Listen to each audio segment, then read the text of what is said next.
Bien, entonces ahora vamos a continuar con nuestra serie, El verdadero gozo, basada en la carta escrita por el apóstol Pablo a la iglesia de Filipo, quien después de 10 años de compañerismo en el Evangelio, le escribe con mucho amor, ahora desde una cárcel en Roma, para animarlos a que sigan con gozo, madurando y creciendo en la fe.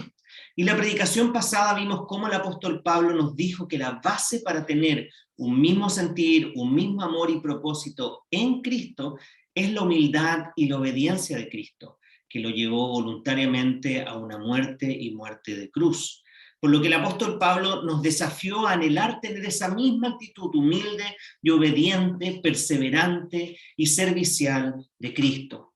Y hoy veremos cómo el apóstol Pablo nos muestra la exaltación de Cristo, lo que tendrá como consecuencia de que en algún momento todo el mundo se someterá ante él y confesará que él efectivamente es el Rey, el Señor y dueño de nuestra vida y de todo el universo para la gloria de Dios Padre. Por lo tanto, el apóstol Pablo va a desafiar a los filipenses a reconocer y confesar la amorosa autoridad de Jesús como el Señor y Rey, sometiéndose humilde y voluntariamente a su voluntad antes de que sea demasiado tarde. Y para introducir el tema de hoy, me gustaría que pensemos en cómo en nuestra cultura se ha perdido totalmente el respeto a la autoridad, en todos los ámbitos posibles. Los padres han perdido la autoridad sobre sus hijos, los profesores han perdido la autoridad sobre sus alumnos, las autoridades de gobierno han perdido su autoridad sobre los ciudadanos, las fuerzas de orden público han perdido su autoridad frente a la población, las instituciones han perdido su credibilidad, de lo cual las iglesias no están exentas. Por lo que vivimos en tiempos en los cuales las personas no están dispuestas a someterse a las autoridades porque éstas no son reconocidas como tal. Vivimos en tiempos en los cuales se piden muchos beneficios, pero no se está dispuesto a cumplir las responsabilidades asociadas a estos. Nos encantan las soluciones instantáneas que cubren lo que nosotros consideramos como más urgente, pero sin un compromiso serio a largo plazo. Los alumnos son tratados como clientes con muchos derechos, pero sin muchas responsabilidades, lo cual es una reacción pendular en respuesta a tiempos cuando los niños no tenían ningún derecho.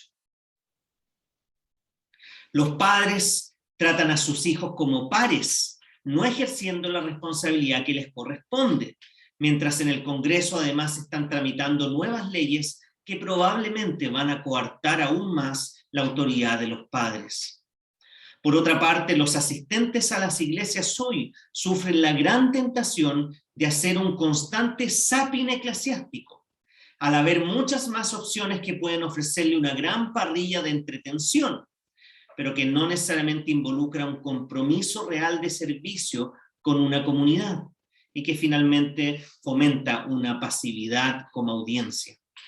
En resumen, nos encanta creernos dioses y por lo tanto no tenemos que responder ante ninguna autoridad si nos creemos dioses.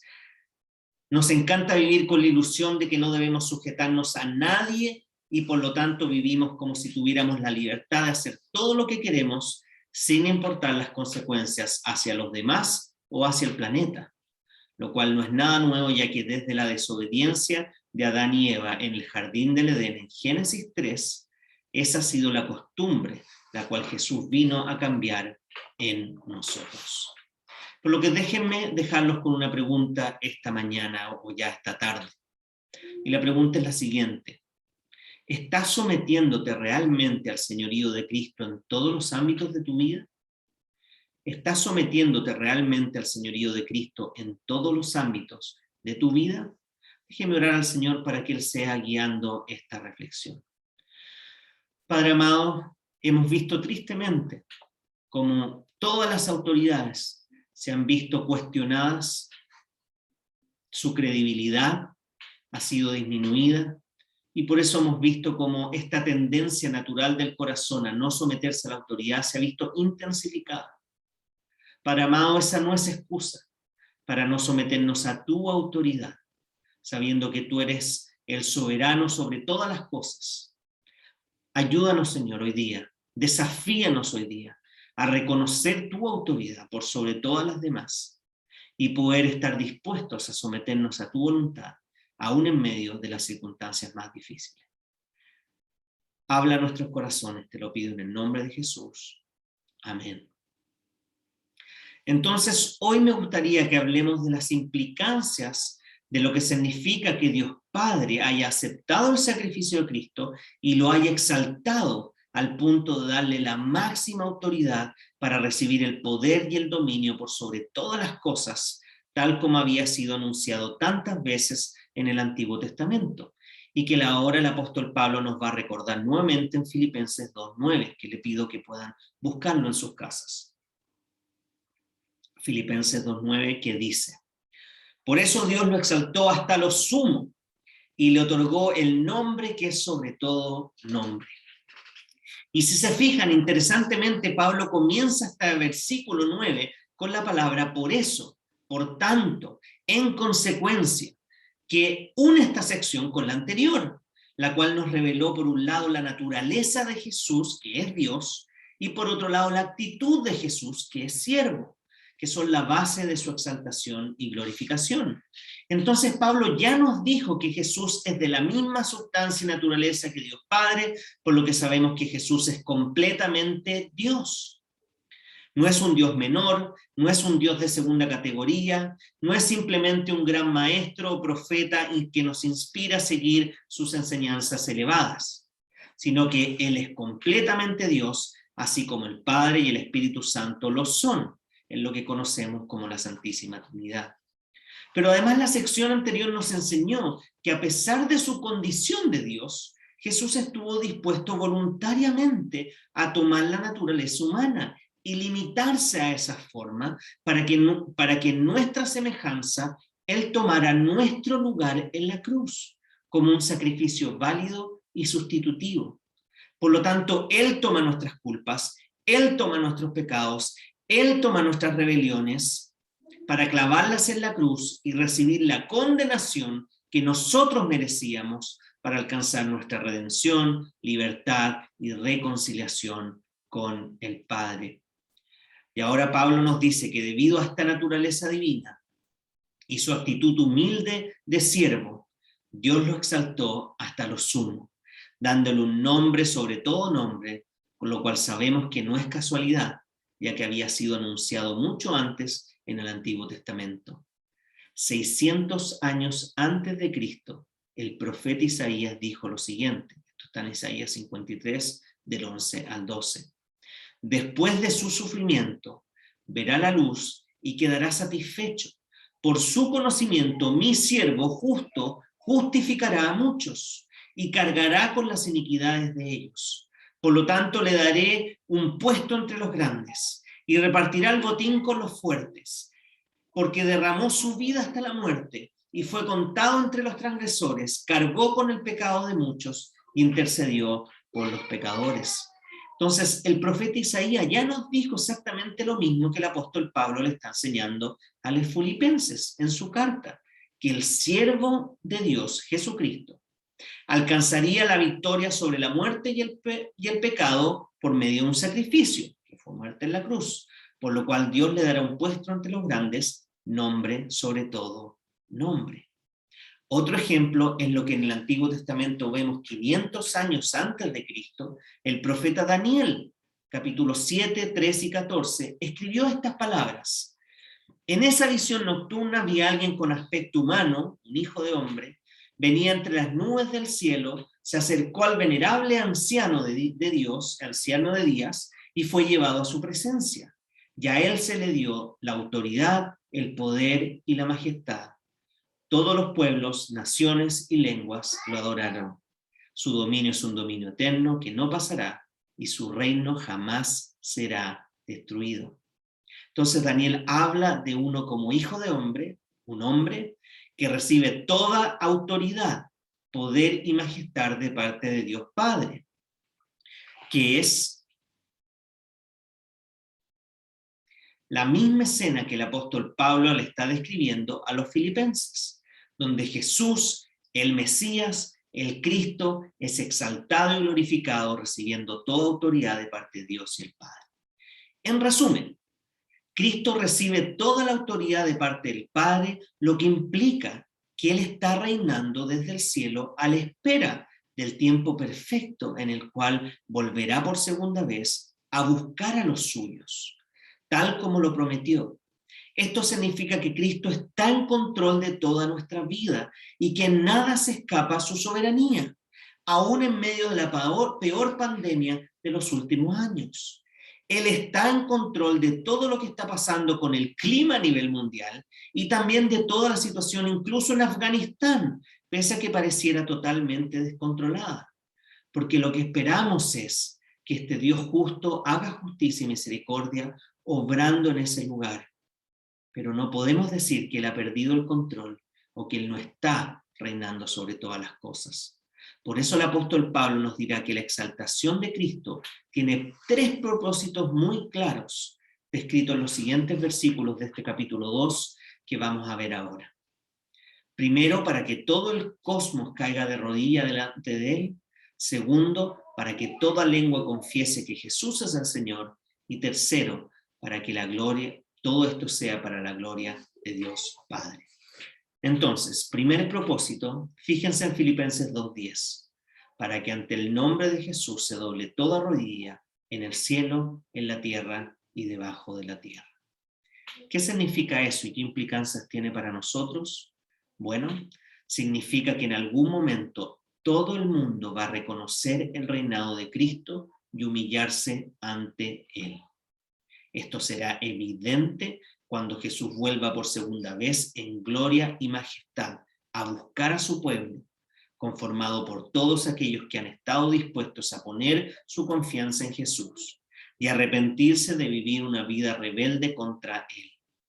Pero si se fijan bien, Pablo nos dice que todas rodillas, en todo el cosmos entero, cielo, tierra y debajo de la tierra, se va a doblar ante Jesús, lo que nos da a entender que algunos que no estaban dispuestos a doblar sus rodillas ante Dios, van a terminar rindiéndose al Señor, pero probablemente cuando ya sea muy tarde. Pablo nos da a entender que algunos serán obligados ante tal resplendor y gloria a postrarse ante Él, pese a que lo rechazaron durante toda su vida, no como un acto humilde, sino que como una humillación y vergüenza, a diferencia de sus discípulos que voluntariamente doblarán sus rodillas para reconocer a aquel que han estado esperando. Por lo que pueden imaginarse esta majestuosa escena, este gran espectáculo, y quizás pueden sentir la tensión de un momento como este, donde por un lado habrá admiración y satisfacción, pero por otro lado habrá humillación y vergüenza. Pablo nos presenta una viva imagen de todo el universo rendido ante la presencia de Jesús, lo que debería traernos por un lado esperanza y por otro lado urgencia.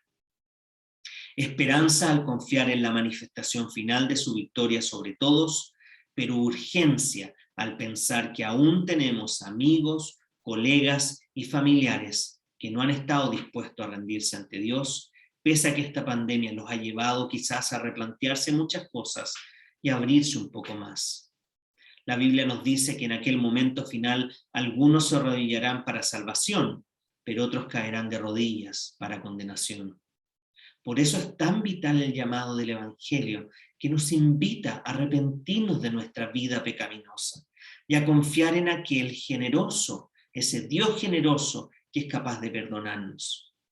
Tal como nos dice nuevamente el profeta Isaías en el capítulo 55, versículos 6 y 7.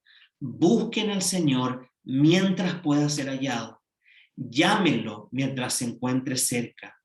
Que dejen los impíos su camino y los malvados sus malos pensamientos. Que se vuelvan al Señor, nuestro Dios, y Él tendrá misericordia de ellos, pues Él sabe perdonar con generosidad. Jesucristo en su Evangelio nos mostró el mayor acto de misericordia, el mayor acto de generosidad y de perdón, al venir voluntariamente a vivir esta vida perfecta que nosotros no queríamos ni podíamos vivir, a sufrir y morir sacrificialmente para Él recibir la condenación que nosotros merecíamos, y finalmente a resucitar para mostrarnos su poder sobre el pecado y la muerte y su victoria final, de la cual por fe somos parte y que nos asegura una eternidad junto a Él, lo que lo hace la única autoridad totalmente consistente, fiel y generosa, frente a la cual les aseguro que vale la pena someterse y obedecerle. Por lo tanto, aún hay posibilidades de ser parte del reino de Dios, ya que aún no ha venido Jesús por segunda vez, pese a que quizás escucharon la noticia que salió hace algunos días atrás, que en Australia hay alguien que dice ser Jesús y que ya tiene más de 20.000 seguidores, lo cual es una noticia antigua, pero que de nuevo apareció en los medios estos últimos días.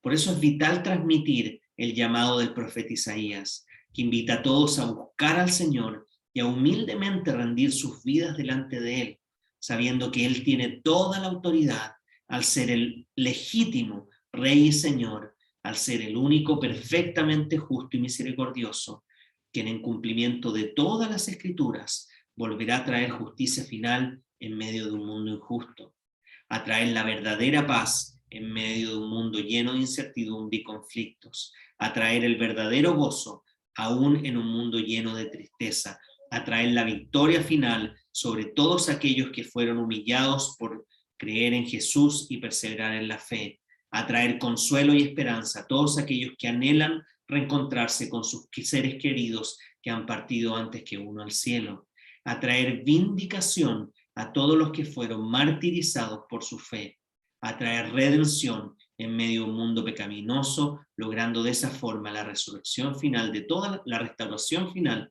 de todas las cosas, tal cual como se prometió en las Escrituras. Y sabemos que como Dios siempre cumple su pacto y sus promesas, Él cumplirá también la promesa de volver por segunda vez en gloria y majestad a rescatarnos.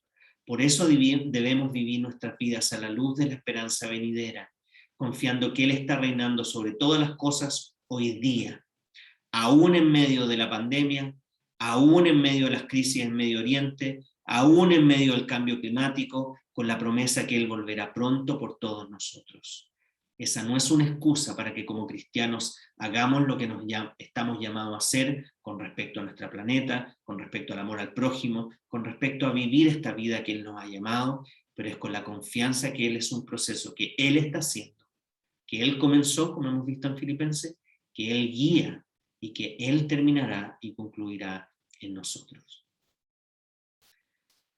El segundo propósito es que toda lengua confiese que Jesucristo es el Señor. Esto está en Filipenses 2:11. Ahora, ¿qué significa esto y qué implica para nosotros? Significa que así como llegará un momento donde todos se van a rendir ante Jesús en su segunda venida, así también todos van a estar obligados a confesar lo que será más que evidente a los ojos de todo el mundo en su retorno, que Jesús era y es el soberano y creador de todo, y por lo tanto todo pueblo, toda nación, toda etnia en este mundo va a declarar el señorío de Cristo, aunque no necesariamente porque lo hayan creído, sino porque ya no habrá otra explicación plausible ante tal majestuoso evento. Ahora, quiero aclarar que esto no significa que cuando Jesús vuelva por segunda vez, todos serán automáticamente salvos. En lo que se conoce como la doctrina del universalismo, que se ha vuelto a poner de moda en nuestro país y en el mundo, ya que claramente la Biblia apunta a que serán muchos los que se salvarán, pero no todos. Por lo tanto, el apóstol Pablo nos está diciendo que no habrá una salvación universal y automática cuando Jesús vuelva, ya que como hemos visto, algunos se rendirán y confesarán a Jesús como Señor, reafirmando lo que ya han creído y vivido en sus vidas, pero otros no les quedará más que humillarse y confesar a regañadientes lo que siempre negaron, pero para ellos será demasiado tarde. Jesús mismo dijo en Marcos 10:45, porque ni aun el Hijo del Hombre vino para que le sirva, sino para servir y dar su vida en rescate por muchos. Ahora, este propósito tiene una serie de implicancias para nosotros hoy en día. Primero, el hecho de que todos estamos llamados a reconocer a Jesús como Señor y por lo tanto vivir bajo su amoroso y justo señorío, lo que va de la mano con la humildad, el servicio y la obediencia que el apóstol Pablo nos ejemplificó en Jesús la sección anterior. Y la manera de reconocer a Jesús como Señor es primero confesándolo con nuestros labios y reflejándolo en nuestra vida. Lo que nos lleva a tal convencimiento es su palabra revelada por el Espíritu Santo, la cual debe ser anunciada por nosotros. La única manera de dejar de creernos dioses y someternos al Dios verdadero es siendo confrontado por la verdad del Evangelio, la cual está explicitada en las Escrituras. Es la Biblia la que nos enseña que Jesús es el Señor, y es la Biblia la que nos enseña que debemos vivir bajo su amoroso señorío. Por ejemplo, siendo obedientes, justos, generosos, fieles, consistentes, amorosos, misericordiosos, piadosos, humildes, serviciales, amables, perseverantes, unidos, en comunión, etc. Segundo, estamos llamados a compartir en todo momento que Jesús es el Señor. Tanto como creyentes debemos recordarnos esa verdad entre nosotros, como también a los no creyentes. Todos estamos bajo la soberanía de Dios y por lo tanto, mientras antes nos demos cuenta de eso y mientras antes confesemos eso, la verdad es que será mejor. Porque Pablo ya nos dijo que llegará un momento en el cual todos tendremos que confesarlo, pero para algunos será demasiado tarde. Y en mi experiencia pastoral, mucha gente me ha dicho que se arrepiente tanto de haber llegado tan tarde a conocer a Jesús y que les hubiera encantado vivir su vida desde pequeños conociendo a Jesucristo, lo cual tengo la bendición de decir que fue mi caso y el de mis hermanos. Ahora es interesante que aunque naturalmente no queremos someternos a ninguna autoridad, la Biblia nos dice que sin Cristo estamos sujetos a la esclavitud del pecado. ¿Quién es este amo que es mucho más severo, mucho más engañoso y mucho más manipulador y que nunca cumple lo que promete y que no logra la paz y satisfacción que solo encontramos en Jesús? Por lo tanto, si tú no estás sometido a Dios, déjame decirte que eso no significa que eres libre. Al revés, eso significa que estás sometido a un amo que es mucho peor, que es el pecado, el cual nos esclaviza y nos obliga a hacer cosas que no son para el bien nuestro, aunque pareciera que nos satisfacen momentáneamente. Por lo que debemos darnos cuenta que tenemos un mensaje muy poderoso y contracultural que puede cambiar totalmente la vida de las personas, por lo que estamos llamados a compartirlo en todo momento y de toda forma con la urgencia que este mensaje amerita, especialmente en tiempos donde ha sido más que evidente que no tenemos el control de las cosas y que aún un virus tan pequeño como el SARS-CoV-2 nos puede recordar cuán débiles y vulnerables somos como humanos.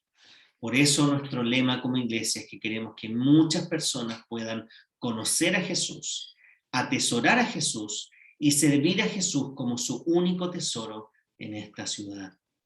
Finalmente, el tercer propósito, o el último propósito, es que de la exaltación de Cristo, es que todo esto sea para la gloria de Dios. Y está al final de Filipenses 2:11. Esto implica que todo lo que hagamos, ya sea de pensamiento, palabra y obra, debe buscar honrar y glorificar a Dios como el autor y creador de todo. Por eso una de las confesiones de la Reforma Protestante es que el todo del hombre, el todo de la humanidad, es glorificar a Dios y gozarnos eternamente en su presencia. Por lo que déjame preguntarte, ¿Puedes decir que todos los pensamientos, acciones y palabras que has dicho durante esta semana han traído realmente gloria a Dios? ¿Puedes decir que has experimentado el gozo del Señor aún en medio de los momentos más difíciles de esta pandemia? ¿Estás honrando a Dios con tu familia, con tu trabajo, con tus pasatiempos, con tu servicio, en todo momento y lugar? ¿Estás honrando a Dios con tu dinero, con tu tiempo y con tus dones? Pablo nos vuelve a recordar que en la vida cristiana no hay espacio para decisiones egoístas y motivaciones egocéntricas, ya que todo lo que pensemos, todo lo que hagamos y todo lo que digamos debe ser solo y exclusivamente para honrar y glorificar a Dios, sin excepciones. En conclusión, el apóstol Pablo nos ha desafiado a considerar la exaltación y glorificación de Cristo en base a esta naturaleza divina y esta actitud de siervo que nos lleva a rendirnos humilde y voluntariamente a su voluntad, a confesar de todo corazón que Jesús es el Señor y así honrar a Dios en todo lo que hagamos. Por lo que déjame terminar con la misma pregunta con la que comencé. ¿Estás realmente sometiéndote al señorío de Cristo en todos los ámbitos de tu vida? ¿Estás aceptando su autoridad en todo momento y lugar? ¿Estás sometiéndote realmente al señorío de Cristo en todos los ámbitos de tu vida? ¿Estás aceptando su autoridad en todo momento y lugar? Oremos. Padre amado, te damos gracias por recordarnos hoy día que tú eres la máxima autoridad. Y que aunque nuestra experiencia pueda haber sido que las autoridades mundanas no cumplan con las expectativas que teníamos, o que las autoridades humanas hayan perdido su credibilidad, te damos gracias de que tú nunca pierdes tu credibilidad. Tú sigues siendo consistente, tú sigues siendo fiel, tú sigues siendo generoso y sigues cumpliendo con lo que prometiste que harías. Sin letra chica, sin ninguna promesa vacía o al aire, sino que todo lo que tú dijiste que harías lo has hecho. Y todo lo que aún no has hecho nos prometiste que lo harías a tu tiempo. Así que te damos gracias por tener la confianza que tú eres la máxima autoridad y que vale la pena rendirnos delante de ti. Perdónanos si es que aún no hemos estado dispuestos en algún área de nuestra vida a rendirnos a tu soberanía. Perdónanos si no hemos tomado la urgencia de lo que significa compartir tu soberanía sobre todos los demás. Si no hemos tomado la urgencia de compartir este mensaje mientras todavía no es tarde. Ayúdanos, Señor, a poder vivir mostrando que tú eres nuestro Señor y compartiendo que tú deseas ser el Señor de todos. Padre amado, gracias, porque aún en medio de los tiempos difíciles que estamos viviendo, aún en medio de la falta de credibilidad de las autoridades, podemos saber de que no estamos a la deriva, no estamos desamparados, tú sigues en control de todo y nuestras vidas están en tus manos. Gracias, Señor, por esta verdad y esta certeza que has puesto en nuestros corazones y te pedimos que pueda ser la certeza y la verdad de tantas personas hoy día que viven con ansiedad, con incertidumbre y con falta de esperanza. Ayúdanos a ser estos embajadores que lleven este mensaje de paz, este mensaje de gozo y este mensaje de esperanza para todos aquellos que estén dispuestos a poner su confianza en ti. En el nombre de Jesús. Amén. Bien, y ahora los voy a invitar a que podamos